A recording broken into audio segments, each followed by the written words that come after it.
Mesdames, Messieurs, bonsoir et bienvenue au journal sur Cam News 24, l'édition grand format de ce mardi 13 octobre de l'an de grâce 2015. À la une de l'actualité, demain mercredi 14 octobre 2015, le Cameroun, de concert avec la communauté internationale, célèbre la 46e édition de la journée dédiée à la normalisation sous le thème « Les normes langage commun universel ». En prélude à cette célébration, le ministre des Mines, de l'Industrie et du Développement technologique, Ernest Ngouaboubou, a dressé le fil conducteur des manifestations. C'était face à la presse ce mardi à Yaoundé. Cameroun, Afrique en miniature et capitale africaine des langues locales le temps d'une semaine, c'est à la faveur d'un séminaire qui réunit depuis hier à Yaoundé 12 pays d'Afrique centrale et de l'Ouest. Objectif, renforcer les capacités des acteurs dans la gestion des ressources financières pour une meilleure promotion des langues locales africaines. Et puis en sport, Grand Prix cycliste international Chantal Biya, c'est demain que la petite reine entame son prologue à Douala. Les 13 équipes issues des 6 pays sont d'ores et déjà dans la capitale économique. En prélude à cet événement, retour sur le point de presse donné ce 13 octobre à Douala par le président de la Fédération camerounaise de cyclisme, Honoré Yossi. Voilà pour le sommaire, les développements dans quelques instants. Une fois de plus, bienvenue au journal. Entamons donc cette édition avec la gestion durable de l'eau en milieu universitaire. Le concessionnaire du patrimoine public garant de la gestion des équipements hydrauliques et 3 universités d'État veulent améliorer l'offre en qualité et en quantité. C'est le but de la convention cadre signée ce jour au ministère de l'Enseignement supérieur entre le gestionnaire des équipements hydrauliques et les recteurs des universités de Douala, de Ngaoundéré et de Yaoundé 1. La cérémonie a connu la participation des ministres de l'Enseignement supérieur, celui de l'eau et de l'énergie et les 3 recteurs d'université et d'État. Marcel Vondo, Florent Payot, Eric Ticheux, compte rendu. Selon les experts en hydraulique, le Cameroun recèle d'énormes potentialités en ressources hydrauliques. Le volume des précipitations interannuelles représente 762 millions de mètres cubes. Or, malgré ces multiples atouts, l'eau, précieux liquide nécessaire à notre existence, continue d'être inaccessible à un grand nombre. De plus, le peu d'eau disponible est souvent pointé du doigt comme étant un liquide de mauvaise qualité. Pour éviter que cette eau ne soit servie aux populations dans les mauvaises conditions d'hygiène, le concessionnaire du patrimoine public garant de la gestion des équipements hydrauliques entend à travers les conventions cadres signées ce mardi à Yaoundé avec 3 universités publiques relever ce grave manquement. Ces partenariats entreprises-universités visent donc à échanger les connaissances, promouvoir la recherche fondamentale et appliquée dans les différents domaines liés à l'eau potable et à l'assainissement hydraulique, renforcer la professionnalisation des enseignements dans les universités et faciliter l'employabilité des diplômes de l'enseignement supérieur. À l'université de Douala, on est pleinement conscient de l'enjeu et des bénéfices de cette convention et le recteur compte bien en tirer tous les avantages en termes de visibilité et d'amélioration des équipements de recherche de ces laboratoires hydrauliques. Il y a cette symbiose qui désormais est concrète entre l'université, pour ne parler que de la mienne, l'université de Douala, et le monde industriel et l'entreprise. L'université va donc apporter son expertise à Camwater afin que Camwater devienne davantage performant pour le bien des peuples. L'université gagne, pour une fois, et le ministre de l'Enseignement supérieur l'a dit, que l'université sort des savoirs savants, théoriques, pour véritablement les mettre au service des industries, des entreprises, donc des populations. Le ministre de l'Enseignement supérieur et le concessionnaire du patrimoine public garant de la gestion des équipements hydrauliques ont tous salué la démarche partenariale qui permettra surtout aux étudiants à travers leur université de bénéficier de connaissances pratiques grâce aux stages qu'ils pourront effectuer en entreprise dans le cadre de la professionnalisation des études universitaires en vue de leur intégration dans le marché du travail. Des universités aux entreprises, il n'y a qu'un pas. Occasion donc de parler de la lutte contre le paludisme en milieu de travail. Douala accueille depuis ce 13 octobre 2015 un atelier de formation de 2 jours concernant les pères éducateurs dans les entreprises. Les participants de cet atelier devront à terme être des vecteurs des plaidoyers national de lutte contre le paludisme dans les communautés et autres milieux professionnels. Les enjeux de cet atelier de formation dans ce récit.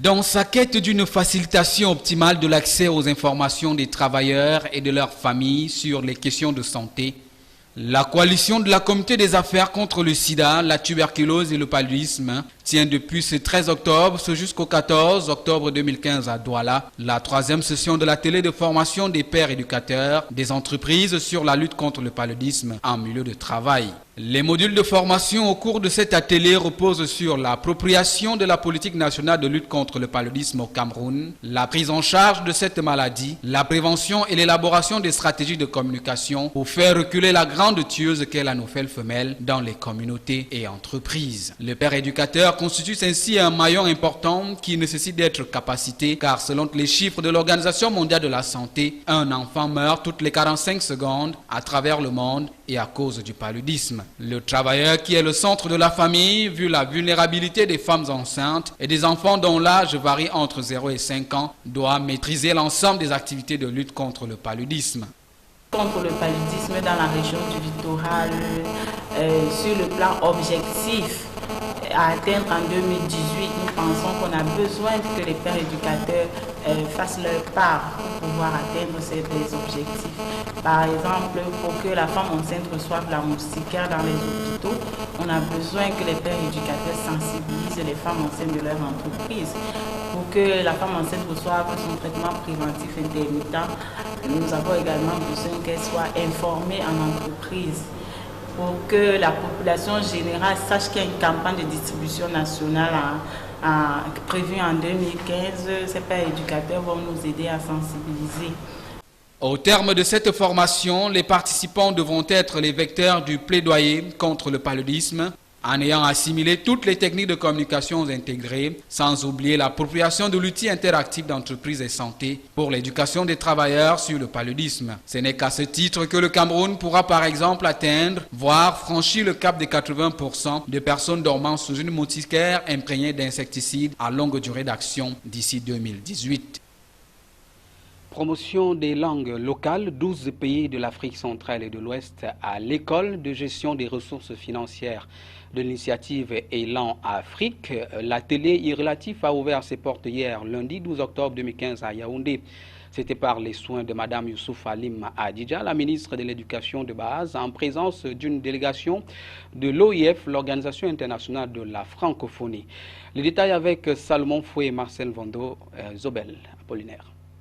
Pendant une semaine, Yaoundé va vivre l'unité linguistique africaine. En effet, les points focaux et les gestionnaires comptables de l'initiative Élan Afrique seront à l'école de la gestion transparente des ressources financières de ce projet qui est une trouvaille de l'Organisation internationale de la francophonie orientée vers la promotion des langues et cultures nationales. Durant ces assises, il sera question de renforcer les capacités managériales des participants pour une saine gestion et une meilleure sécurisation des fonds alloués au projet. Ils sont issus des 12 pays d'Afrique centrale et de l'Ouest sous l'encadrement de l'expert de l'OIF et de l'Agence française de développement. Les 8 pays qui étaient déjà membres de l'initiative dans la phase 1 étaient déjà formés. Donc c'est d'insister sur ce qu'on a déjà fait. Pour les 4 pays qui intègrent, c'est de les former aux procédures de présentation des états financiers. Parce que pour financer, pour faire fonctionner ce projet, nous avons reçu des financements de bailleurs multilatéraux, en plus des financements de l'OIF. Nous devons rendre compte à ces bailleurs. Au-delà de la maîtrise des règles et procédures de gestion des ressources financières de l'initiative Élan Afrique, l'objectif visé par l'Organisation internationale de la francophonie est de redonner vie aux langues nationales africaines menacées de disparition. Au terme de cet atelier, les procédures mises en place seront enfin discutées pour être vulgarisées dans tous les États membres de ce regroupement. Bon à savoir, le choix du Cameroun pour abriter ces travaux découle de la dernière visite que Michael Jean, le secrétaire général de l'OIF, a effectuée dans notre pays du 13 au 16 avril dernier. Journée mondiale de la normalisation, la 46e édition se célèbre demain, 14 octobre 2015, sous le thème « Les normes langage commun universel ». Occasion de se souvenir de ce 14 octobre 1946, date à laquelle les délégués de 25 pays se sont réunis pour la première fois à Londres dans le but de coordonner et d'unifier les travaux de normalisation. Jean-Pierre Bitong et Joseph Fateba.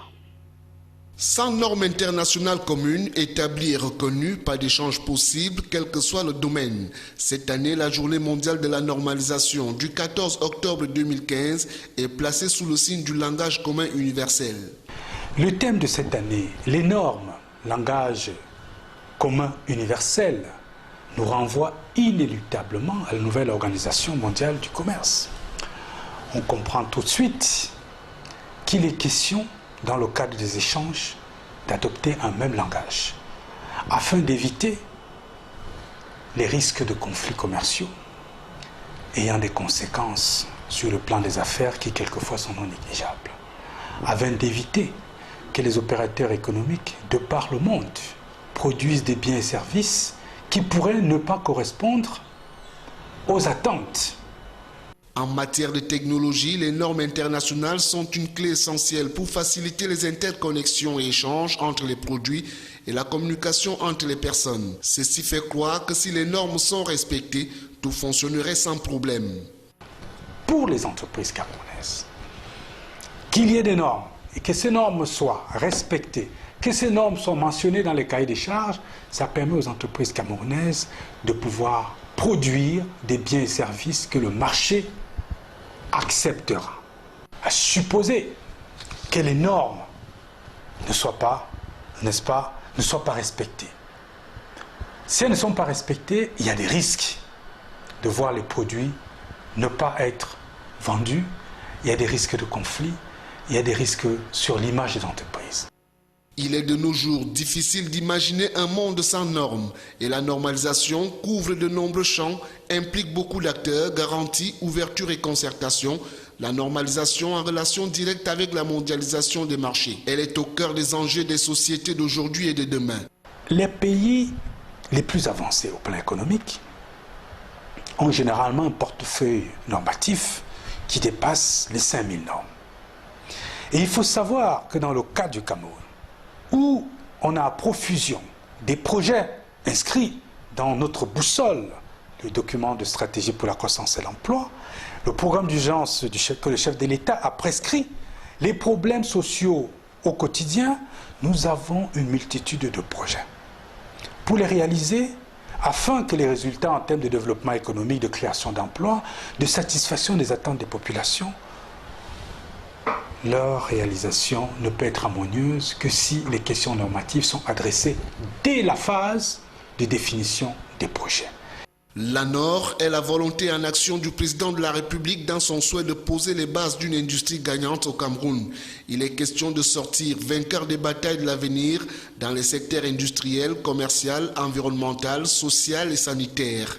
Sur ces actions fortes de communication institutionnelle, sur ces actions fortes de proposition d'outils normatifs pour accompagner les projets, sur cette attention particulière portée auprès des consommateurs pour assurer les consommateurs sur la qualité des produits et sur le développement de toutes ces actions allant dans le sens d'améliorer l'évaluation de la conformité et de contribuer à la construction au Cameroun d'une infrastructure qualité pérenne et solide.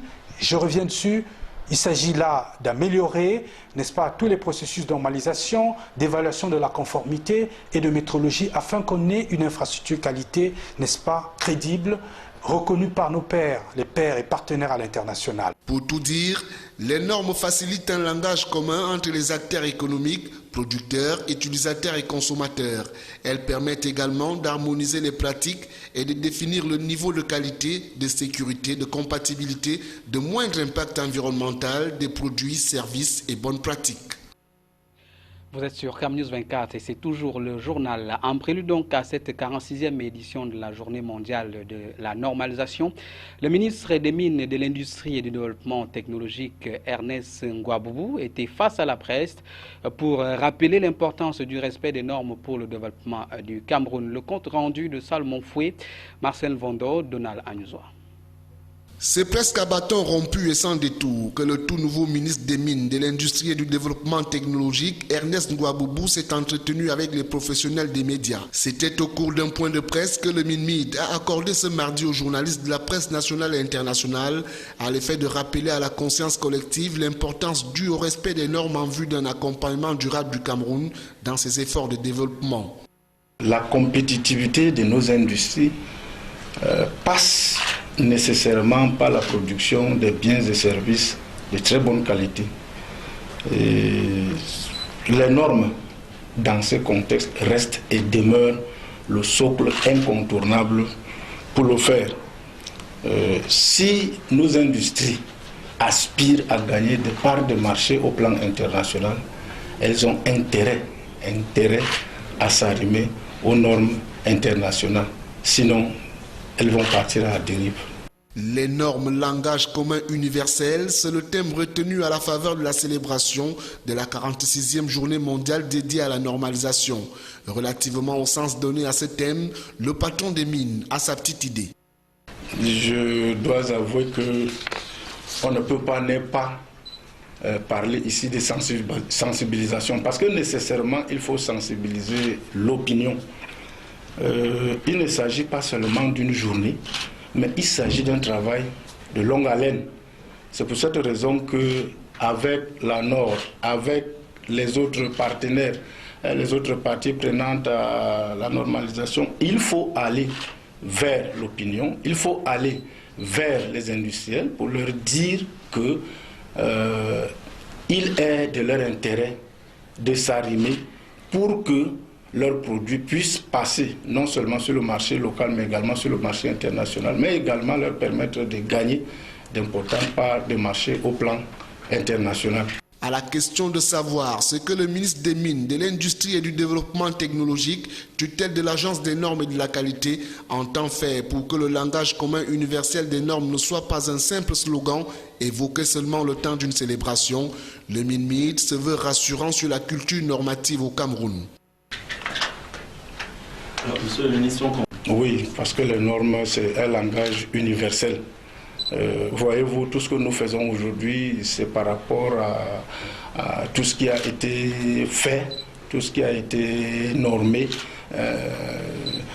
Il y a des tas de choses comme ça dans la vie, vous ne pouvez pas faire si vous ne vous conformez pas à un certain nombre de choses. Dire que ces normes-là ont un avenir dans notre pays ou ne pas dire que ces normes-là n'ont pas un avenir dans notre pays, c'est lié la nécessité et l'importance de ces normes. Donc je dois avouer que les normes ont un avenir dans notre pays si nous voulons absolument que nos industries évoluent.